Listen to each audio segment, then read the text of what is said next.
So I'm going to talk about creativity, education, and perhaps in particular readiness for the world ahead. I've literally just this moment come back from New York and the UN and the world leaders gathering, thinking particularly about climate change, just transitions and so on. Greta Thunberg, you may have seen her interacting with the president a few hours ago. And for me, this is in a way the key question. What kinds of education really prepare young people for the world they will live in for the next 80, 90 years? Radically changing jobs, climate crisis, democracies in crisis, all these things we're aware of. And I think a fairly widespread feeling that perhaps education systems are preparing for a world of 20 or 30 years ago, but not necessarily for that reality which young people face. And in particular, how can they be creative shapers of that world, not just passive observers seeing things done to them? And in a way, this is the central question of our times. How can people feel agency, control, not just over their own lives, but their communities, their societies, and indeed the planet as well? As an innovation foundation, we're also interested in the many ways in which innovation is becoming much more inclusive, how it's not just about the fantastic science. This is the Crick Center up the road in genomics or hardware, but is also now about social innovation, frugal innovation, service innovation, data innovation, all these new forms of innovation which are crucial to things like tackling the challenges of climate change. And again, what kinds of education prepare tens of millions of children to be participants in all of this? So I'm going to start by going a bit narrow to focus on jobs and the creative economy. So here's a few statistics. This first one comes from research we've been doing over many years looking at creative jobs in the economy for the UK. And as you can see here, we have about just over 3 million people in creative jobs. Perhaps slightly more surprising is about half of them are in classic creative industries, design, fashion, advertising, but slightly more are creative jobs in every other industry. And as you can see here, they are growing much faster than employment in the economy as a whole. They're still a minority, but they are growing rapidly. We can also analyze their distribution, and again, this confirms the same picture. So spikes some industries with very high concentrations of creative jobs, but there are little bumps all the way along there, which are creative jobs in many, many other industries. And we're getting much more granular at understanding this. So it's engineering, aerospace, pharmaceuticals, all have creative roles, as well as design, advertising, and so on.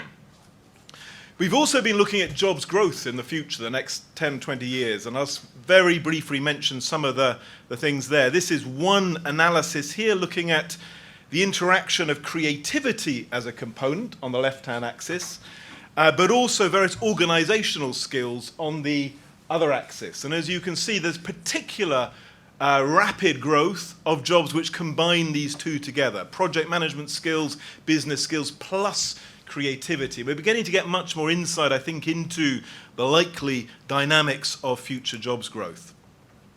And in the work we did with Oxford University and others a couple of years ago, this was one of the summary lists of the skills which looked like most likely to be in greater demand by 2030. And as you can see there, many of them are essentially about creativity with a slightly different language, like fluency of ideas, originality, but combined with complex problem solving, reasoning, understanding how systems work. And in more recent analysis we published just a few months ago, looking at a whole series of transferable skills, creativity was the most consistent predictor of an occupation's chance of growing. Again, this is over the next 10 years or so.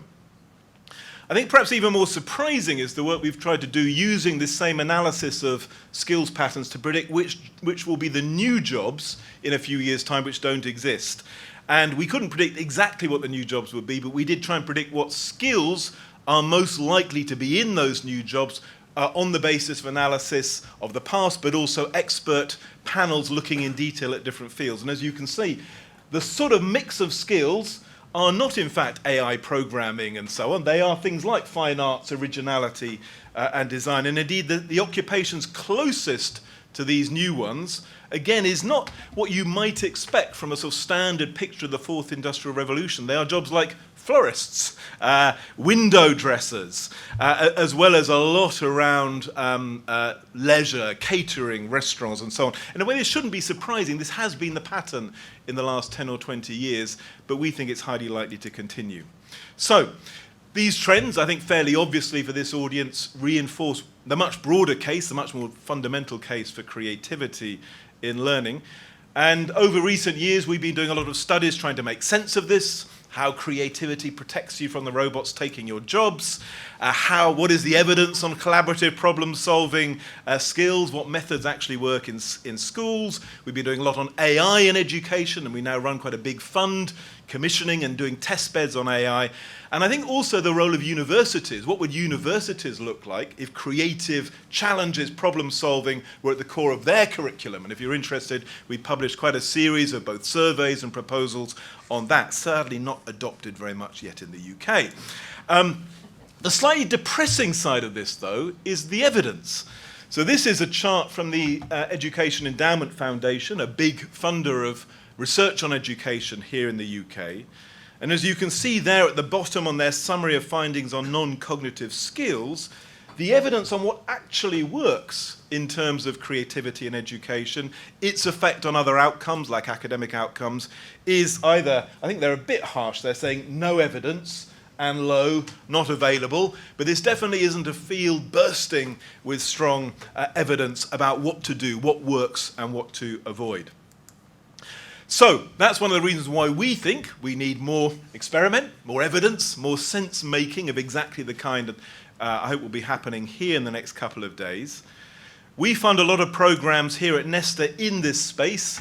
This is just, I'm going to share two of those as examples. So one we've been running for a few years is on maths, which is really about improving enthusiasm for maths among young people, but particularly trying to mobilize creativity around maths. And this is one thing we've done called Cracking the Code, where schools are challenged to design escape rooms. I don't know how many of you have done an escape room. If you haven't done it, there are lots in London now. But using maths as the way you escape from room to room. And it's a way of combining learning maths, obviously, but also how to collaborate in a team and how to be creative and make it fun. And it's been a great program, which we're doing every year.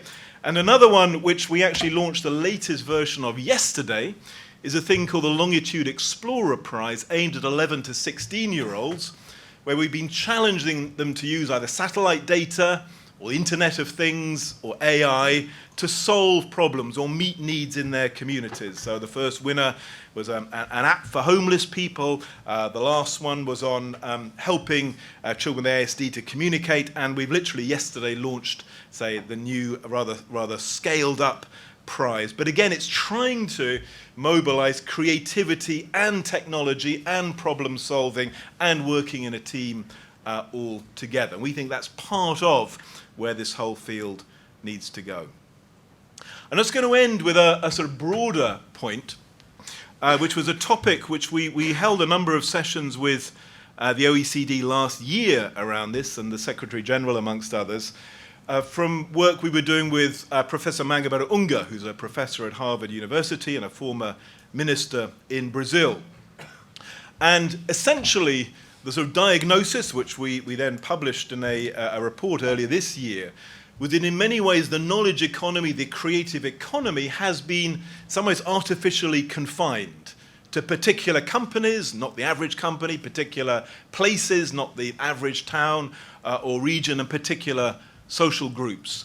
And this confinement of the creative knowledge economy is one of the causes of a whole series of problems, from stagnant productivity in the economy to social inequality to political alienation, as voting patterns more and more correlate with human capital and education rather than anything else. And what we set out in Imagination Unleashed was in some ways quite a comprehensive program for changing everything from industrial policy to training to law to democracy, but with creativity and education right at its heart, trying to show, as it were, how future political programs could really enable far more people to be actors, to be players, to be shapers in the world around them and its economy, rather than, as is the case, that being confined to small minorities, with many other people being essentially observers and feeling disempowered and disenfranchised. So if you're interested, do have a look at that. It's obviously free to